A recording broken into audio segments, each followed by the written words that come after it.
Hospital Policlínico La Rosaleda, centro de referencia de la sanidad privada en Galicia desde hace más de 5 décadas. La Rosaleda cuenta con el mejor y más completo cuadro médico. Actualmente está formado por casi un centenar de facultativos altamente cualificados que cubren prácticamente todas las especialidades médicas. Además, dispone de unidades específicas totalmente punteras, como la unidad del sueño, antitabaco, neurología cognitiva, neurofisiología. El hospital está dotado asimismo con la tecnología más avanzada, ofreciendo a sus pacientes las máximas prestaciones sanitarias con los más vanguardistas medios de diagnóstico, quirúrgicos y asistenciales. Más de 10.000 metros cuadrados a tu disposición, con unas instalaciones recientemente reformadas para una mayor confortabilidad, exclusividad y el mejor trato a sus pacientes. Y todo ello sin esperas y con una financiación adaptada a tus necesidades.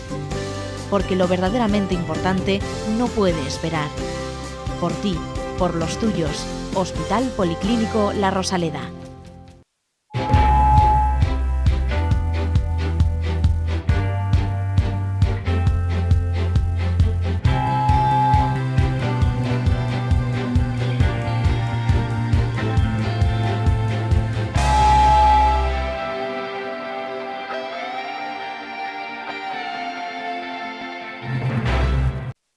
Bienvenidos. Aquí estamos otra vez los pesados de falando de saúde en la televisión del Correo para darles la matraca con aquello de los hábitos saludables, cuidar el cuerpo, no maltratarlo.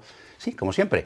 Y como siempre, pues mi querida compañera María Almodóvar. Hola María, bienvenida. Hola, gracias Ignacio. Y un servidor de ustedes al cual van a acabar aburriendo, pero les seguiré insistiendo para que tengan ustedes cuidado con la cajita del cuerpo, que tenemos una para toda la vida y nos tiene que durar mucho. Hoy vamos a seguir hablando de un tema que tiene la suficiente trascendencia como para dedicarle casi 2 programas, que es esto con lo que me estoy dirigiendo a ustedes, con la voz, la garganta, cómo la maltratamos, qué daño le hacemos. Y naturalmente cuando la estropeamos, luego hay que repararla. Y para eso están las personas que se dedican a ese menester, que son los especialistas. Y a una de las especialistas que nos acompaña hoy, a Pilar Rey, ya la conocen, que es logopeda. Hola Pilar, bienvenida otra vez. Hola. Y hemos cambiado, esta vez hemos traído a un varón para que compensemos aquí el plató, porque la otra vez estaba rodeado por todas partes, no podía levantar la voz, me tenían acogotado. Él es el doctor Pablo Parente, que es otorrinolaringólogo y que también nos ha visitado en más de una ocasión. Hola Pablo, bienvenido. Hola, encantado de estar con vosotros otra vez. Para nosotros es un placer también. Ignacio, y dime. ¿qué te parece? Aunque no está rodeado hoy de 3 mujeres, Sí. pero bueno, aunque estemos 2, mandamos igual. Jesús. ¿Qué te parece si nos pasamos al sumario? Venga, a ver de qué vamos a hablar hoy con estas personas. Pues hoy en Falando de Saúde, como bien avanzó el doctor Ignacio Balboa, segunda parte de la entrevista dedicada a la voz con un otorrinolaringólogo y una logopeda de La Rosaleda. Los espectadores formularán sus dudas en La Gente Pregunta. Por otro lado, el doctor Balboa nos explicará el significado del término papiloma y para finalizar aprenderemos por qué nuestro ritmo intestinal cambia cuando modificamos nuestros hábitos de vida. Vamos a empezar con las primeras preguntas al doctor Pablo Parente, porque una cosa que aprendimos en el último programa era lo de la disfonía, que era aquello de que la voz no funciona bien. Pero, ¿todas las disfonías son iguales o no? No, lo que se habló era de que había que hacer un diagnóstico preciso de por qué no funcionaba bien nuestra voz.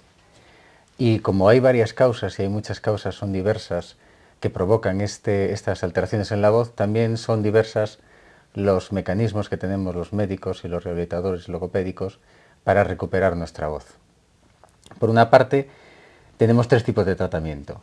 Puede ser o médico, o puede ser quirúrgico, puede ser rehabilitador, o puede ser todos a la vez.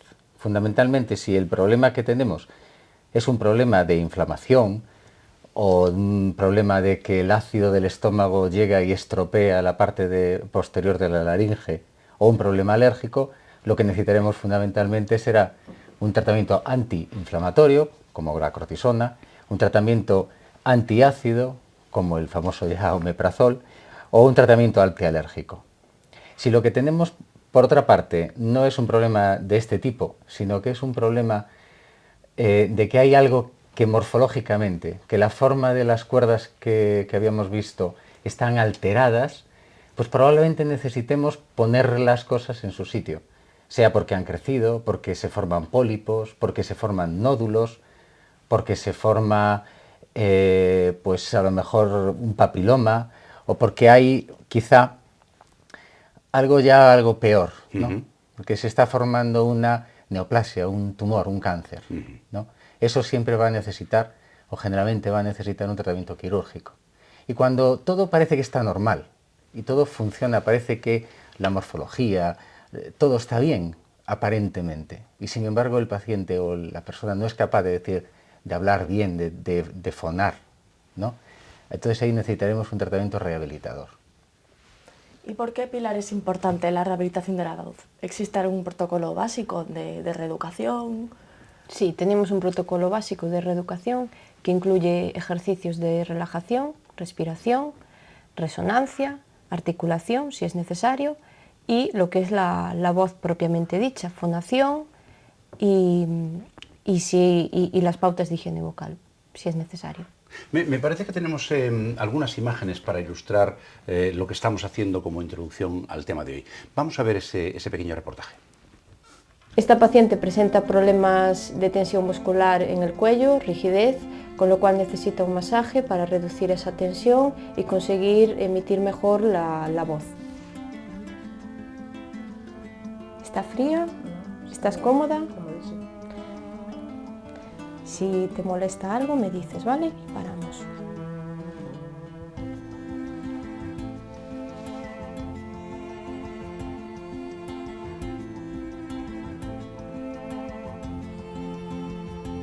Giramos un poquito así.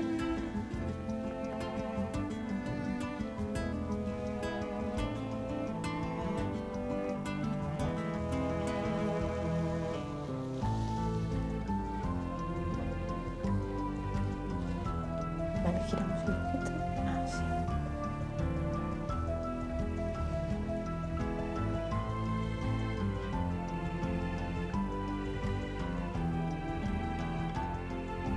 Bueno, ahora vamos a hacer ejercicios de respiración para entrenar la respiración diafragmática, que es la más óptima para la voz. Le voy a indicar a la paciente cómo debe de coger el aire. Cogemos el aire por la nariz, muy bien, y soltamos por boca, despacito, despacito, muy bien. Vamos a controlar un poquito más la salida del aire. Un poquito más despacito, cogemos aire, más suave. Soltamos muy suave, soltamos el aire por boca. Vale, respiramos normal. Vamos ahora a coger aire, retenemos un poquito y soltamos.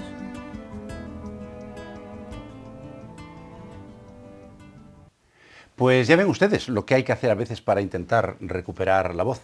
De todas maneras, hace unos momentos el doctor Parente comentaba algo que a los que tenemos que utilizar la voz de manera profesional, cantantes, actores, la gente que trabajamos en los medios de comunicación, nos ponen los pelos de punta cuando nos dicen es que tienes un nódulo en las cuerdas vocales.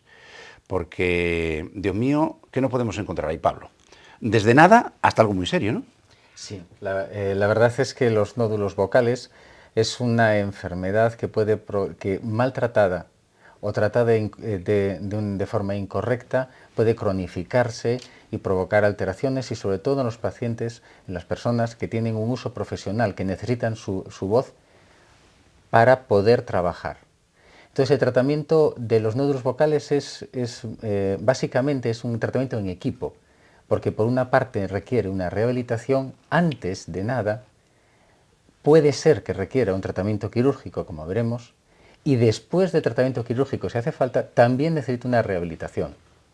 ¿Y qué hacéis en ese caso, Pilar? Bueno, pues en ese caso ya no es tanto hacer ejercicios, o sería necesario también hacer ejercicios de respiración, pero habría que centrarse más en la lesión que está en la cuerda vocal, en las cuerdas vocales, que lo que hace es que las cuerdas vocales, al estar rígidas, pierden flexibilidad, con lo cual el movimiento que tiene que hacer la onda va a disminuir, con lo cual el paciente intenta hacer un sobreesfuerzo para compensar esa falta de movimiento, esa falta de flexibilidad. Entonces, dependiendo un poco en dónde esté la lesión, qué tamaño tiene la lesión, habrá que orientar el tratamiento y hacer ejercicios de emisión vocal, controlando siempre la respiración, ver si hay tensión en cuello, eliminar tensión de cuello y, lógicamente, siempre orientado y valorado también por el otorrino en casos de que sea necesario cirugía. Pues el otorrino nos va a explicar ahora sobre unas imágenes que tenemos grabadas, qué es lo que hay que hacer en estos casos. Vamos allá. ¿Qué es eso, Pablo? ¿Qué estamos viendo? Estamos viendo una intervención quirúrgica, el inicio de una microlaringoscopia. Vemos las cuerdas vocales que están muy aumentadas. Esas dos cuerdas vocales miden aproximadamente entre 18 milímetros y 25 milímetros, o sea, aproximadamente 2 centímetros, y las estamos viendo grandes, ¿no? El paciente tiene nódulos vocales, tiene un mal uso de la voz, que se ha intentado corregir de forma logopédica, pero no ha sido posible eliminarlos, y entonces vamos a resecarlos. Vemos que estamos trabajando con unas pinzas. Si la cuerda mide 2 centímetros, las pinzas miden milímetros.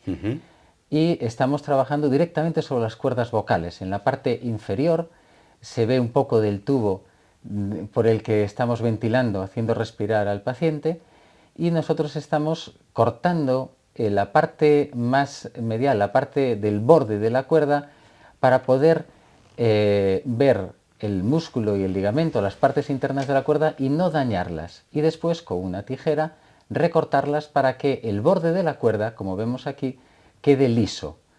Vemos en la cuerda del lado izquierdo cómo ha quedado liso después de la intervención al resecarlo, y como en el borde del lado derecho quedaba todavía el nódulo que hay que resecar más tarde. Eso que elimináis es tejido fibroso, ¿no?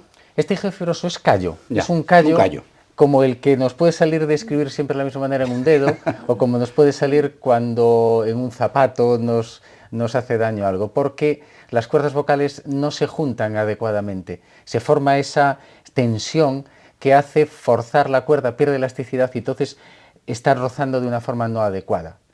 La voz normalmente sale casi sin esfuerzo. Sí. No tenemos que forzarla. Cuanto más nos forzamos para hacer la voz, estamos dañando las cuerdas vocales en vez de producir la voz. Y esto es, este callo, esta fibrosis, es el resultado de ese esfuerzo continuado. ¿Y qué ocurre en el resto de casos, como pólipos, quistes? ¿Se tratan de la misma manera? Si tenemos una alteración morfológica, sí. Sí tenemos que reconducir esa alteración.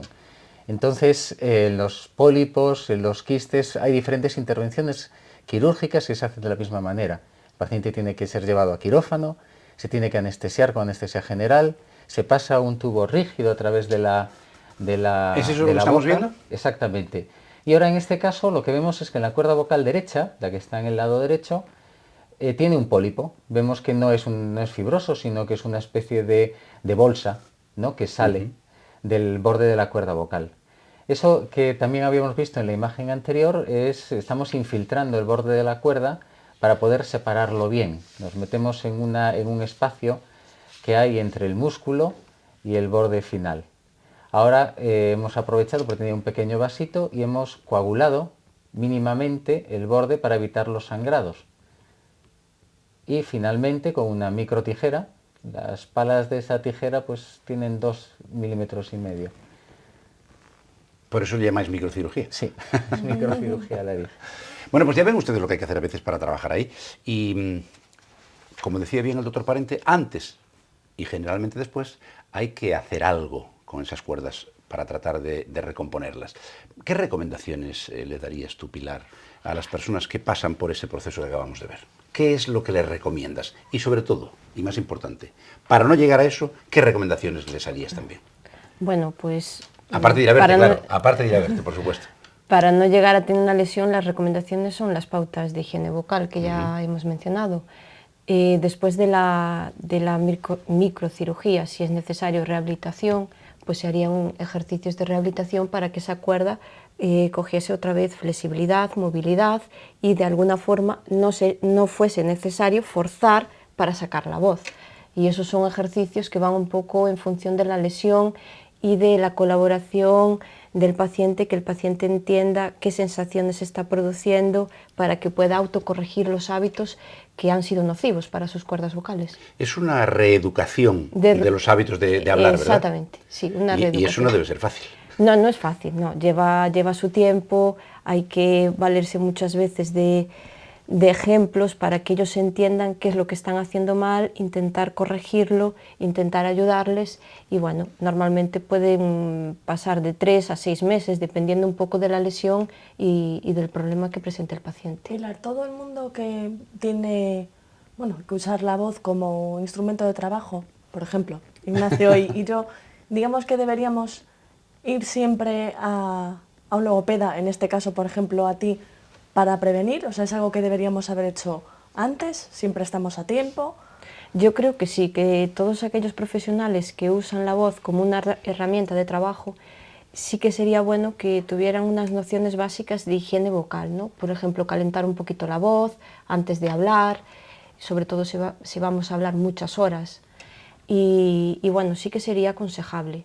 Lógicamente, muchas veces no es algo milagroso. Quiero decir, si va a surgir una lesión, puede surgir igual, pero manteniendo unas pautas y una higiene, pues siempre puedes prevenir. ¿Y cuál es la recomendación del doctor para que la gente no llegue a padecer este tipo de cosas? La mayor parte de los casos quirúrgicos que tenemos es por mal uso de voz. Entonces, las recomendaciones que ha dado Pilar son fantásticas. Además de estas, hay una serie de recomendaciones médicas que son fundamentales y sobre todo para evitar las patologías más graves. La primera, en caso de la laringe, siempre no fumar. El que fuma, que deje de fumar, y el que no fuma, que siga siendo un no fumador. Además de esto, pues evitar el alcohol, que también tiene relación, higiene de peso, que tiene relación con el reflujo, y buena hidratación, y el hábito de vida saludable y evitar el estrés, pero fundamentalmente no fumar. Pablo, hemos oído, tanto en el programa anterior como en este, una recomendación que desde luego es muy sabia y digna de ser seguida. Pero cuando hablamos de una buena hidratación, ¿cuánto tiene que beber una persona normal a diario para decir que está bien hidratada? ¿Cuál es vuestra recomendación? Más o menos. 2 litros de agua. 2 litros de agua. Además de lo que ya ingiere la alimentación. Correcto. Vale. Ya saben, 2 litros de agua al día para que la voz no nos sufra. ¿Y preguntas tenemos más, María? Por supuesto, pero no nuestras, vale, de los espectadores.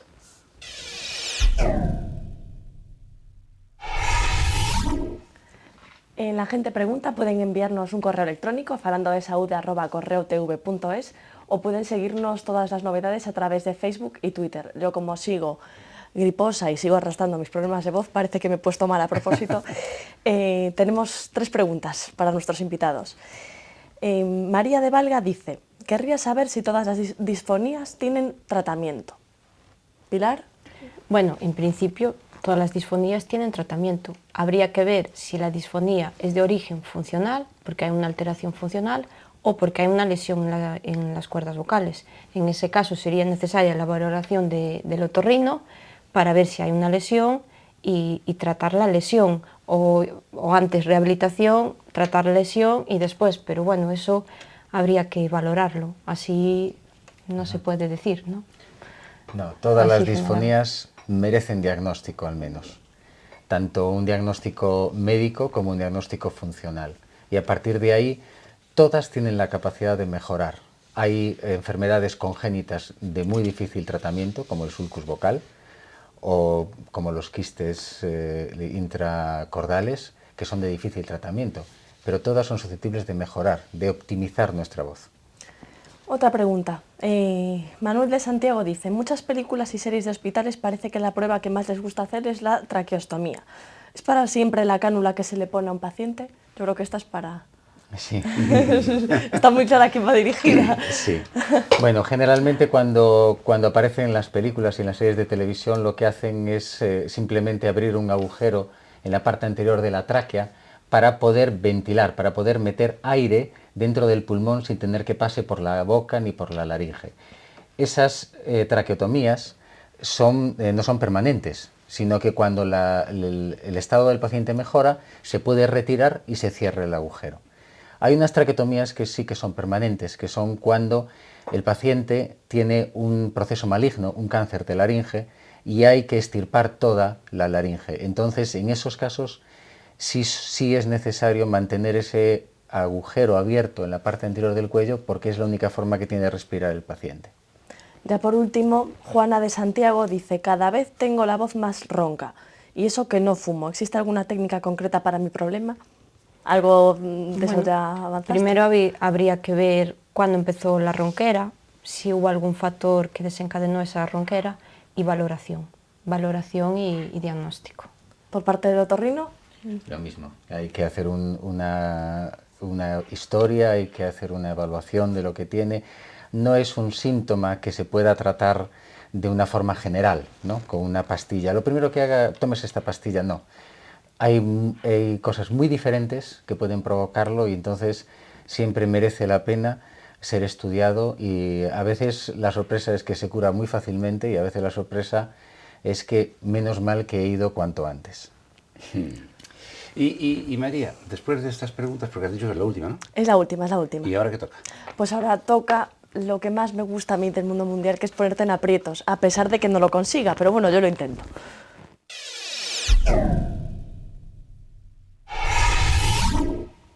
Pues mira, hoy el término que me gustaría mucho que nos explicaras a todos es papiloma.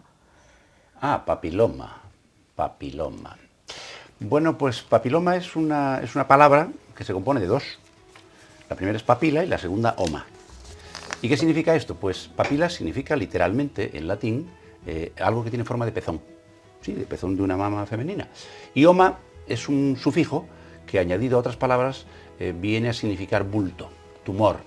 No quiere decir tumor maligno, ¿eh? De hecho, un profesor mío decía que lo que tenía era un bultoma, para que no se asustara el paciente. Bueno, pues el papiloma humano está producido por virus. Hay diferentes tipos de virus, benignos en su gran mayoría, y que lo que hacen es que producen eso que vulgarmente se conoce. A los papilomas, ¿saben cómo los conocemos habitualmente? Como verrugas. Pues es eso es un papiloma. ¿Qué ocurre? Que el virus infecta un determinado tipo de células de la piel, y eso empieza a crecer y sale pues una verruga. El problema radica en que hay algunos virus que son un poco más puñeteros, y entonces suelen provocar esos papilomas en zonas más sensibles, como son los órganos genitales. En el caso del varón suele aparecer en el prepucio, y en el caso de las hembras puede aparecer en la vulva, y esos suelen ser de transmisión sexual. Por tanto, es una enfermedad benigna, aunque en algunos casos, en determinado tipo de virus, en el caso de la mujer, del virus del papiloma humano, pueden llegar a provocar problemas serios de cáncer de útero. Por eso, para eso existen vacunas, porque desafortunadamente, como ustedes saben y nos han oído muchas veces, para los virus no tenemos tratamiento médico. ¿Qué le vamos a hacer? Entonces dirán ustedes, ¿entonces no puedo tratar los papilomas? Sí, hay tratamientos. Hay tratamientos, por ejemplo, uno de ellos, el más normalito, que lo hacemos casi todos en casa, es utilizar eso que se llaman antiverrugas. ¿Eso qué son? Generalmente es aspirina, sí, aspirina vulgar y corriente, que lo que hace es que la piel crezca más deprisa y entonces elimine la parte de arriba y se cae. Son los medicamentos estos que se untan y que producen que se caiga la verruguita. Lo que pasa es que eso no quiere decir que no vaya a volver a salir. De hecho, muchas veces vuelve a salir. Pero bueno, deja de molestar. Y hay otros casos que, por el lugar delicado donde están, por ejemplo, en los bordes de los párpados o en alguna zona delicada, en el caso del órgano sexual masculino, ahí también es interesante lo que hacen los dermatólogos, que son quienes lo tratan, pues con nitrógeno líquido. Una gotita de nitrógeno líquido lo que hace es congelarlo y se cae solo. No hay ningún problema. Lo que pasa es que tiene que hacerlo un profesional. Hay ahora en las farmacias algún otro producto que lo hace a base de amoníaco, pero la verdad es que la efectividad es bastante limitada. Por tanto, cuando haya un papiloma que nos moleste de verdad, o que incluso nos afee, porque también puede ser un tema estético, al especialista, que es el que nos puede tratar. Y evidentemente, hay que tratar de no contagiarnos. ¿Cómo? Si el contagio es por contacto directo, es evidente que donde lo vamos a pillar, la mayor parte de las veces, es en los lugares donde nuestra piel esté expuesta al contagio con otras personas que ya tienen la enfermedad, ya tienen el virus, que es, por ejemplo, pues en las piscinas, cuando vamos descalzos. Lo mismo que nos protegemos contra los hongos, pues contra los virus del papiloma también. Y en el caso, naturalmente, del papiloma humano, versión sexual, naturalmente la utilización de preservativos que van a impedir que eso se transmita. Y fíjense usted lo que da de sí una palabra como el papiloma. Parece mentira. Ah, por cierto, que se me olvidaba, naturalmente, las vacunas. En el caso del papiloma de transmisión sexual, las autoridades sanitarias ya tienen recomendaciones serias, ya hay protocolos de vacunación, sobre todo de las niñas que están llegando a la pubertad y que van a empezar más pronto o más tarde a mantener relaciones sexuales, que lo hagan de forma segura. Ya. Fenomenal, muy bien. Es que no consigo, ¿eh? Y ahora que tú sigue intentando. ¿Y qué nos toca ahora? Pues ahora nos toca retornar a la Rosaleda para que nos cuenten alguna cosilla. Ah.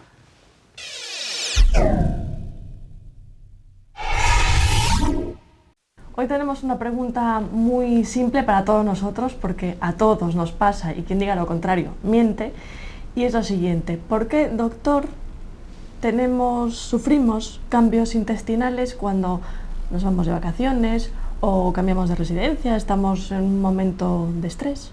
¿Por qué? Buena pregunta y de difícil respuesta. Cuando viajamos o cuando modificamos nuestro día a día, estamos de alguna manera cambiando el hábito alimenticio intestinal. Incluso a veces variamos los productos que ingerimos, cambiamos el agua o el tipo de fibra que utilizamos. Bueno, se varía nuestro día a día, ¿no? El organismo, en ese sentido, y en el hábito intestinal, debería de ser muy cíclico, deberíamos de tenerlo muy habituado. Cuando viajamos tenemos las dos opciones, ¿no? Podemos entrar con diarreas en el país de destino o podemos entrar con estreñimiento, ¿no? Las diarreas muchas veces tienen que ver, pues, con infecciones. Las aguas que vamos a ingerir, o incluso las aguas con las que nos duchamos, que inadvertidamente a veces ingerimos, pues tienen microorganismos no habituales, a veces están contaminadas, no digo infectadas, por microorganismos no habituales y que nuestro organismo no está acostumbrado a ellos, y condiciona la aparición de cuadros de diarrea que se autolimitan. Obviamente, si viajamos a países de alto riesgo con una población bacteriana disentérica, pues sí que podemos entrar en cuadros de diarreas severas asociadas a gérmenes específicos, porque sí que las aguas estén no solo contaminadas sino infectadas, ¿no? Y en el otro extremo tendríamos el estreñimiento, que yo creo que es más frecuente y nos pasa a todos, porque puede pasarnos con irnos de viaje solamente a Cuenca, ¿no? Sin necesidad de salir de nuestro país. Y, como digo, tiene que ver, pues, fundamentalmente con los cambios en los horarios, los cambios en la alimentación. Cuando vamos de vacaciones comemos diferente. A eso asociamos el que no infrecuentemente los viajes se hacen en periodos calurosos o en periodos estivales, donde hay mayor tendencia a la deshidratación y donde el agua no está presente de manera tan regular como nosotros querríamos, ¿no? Y bueno, ya que se produce una serie de cambios de temperatura muy importantes también, nos bañamos, a veces en aguas frías, cambiamos de temperatura y, por supuesto, el factor ejercicio, ¿no? Cambiamos, a veces de vacaciones vamos a quedarnos tumbados, ¿no? Eso modifica un poco nuestro hábito diario y eso contribuye a que nos sea complicado hacer de vientre. Y es cierto que, ya lo hemos hablado en otros programas, el estrés es un factor que trastorna la funcionalidad del intestino. Entonces, cuando estamos en situaciones de estrés, pues los chavales jóvenes en exámenes, los más adultos, pues al final de mes que tenemos que pagar la hipoteca, pues ese estrés condiciona el que nuestro intestino se resienta y ande peor. En todos los casos, las recomendaciones de siempre: dieta equilibrada, hábitos intestinales saludables, ingesta de mucha fibra, muy rica en nuestra alimentación, y mucha agua. Pues ya ven lo que hemos tenido hoy a lo largo del programa, de todo y variadito. Y se nos acaba el tiempo. Lo siento mucho, pero se nos acaba. Ya sé que ustedes están muy a gusto con nosotros y nosotros con ustedes, pero ha llegado el momento de despedir a nuestros invitados. Pablo Parente, Pilar Rey, muchísimas gracias una vez más por vuestra compañía y vuestros consejos sabios. Gracias a vosotros. Hasta una próxima ocasión. A María, por supuesto, la tendré aquí la próxima semana. María, hasta la semana que viene. Hasta la semana que viene, Ignacio. Y a ustedes, adiós. Sí, pero solo adiós hasta la semana que viene, que volveremos a estar aquí para seguir dándoles la paliza. Sí, no se hagan ilusiones. Aquí seguiremos al pie del cañón. De todas maneras, ya saben que para nosotros es un placer y espero que para ustedes también lo sean. Hasta la semana próxima, si ustedes quieren, y mi mejor deseo: salud y suerte.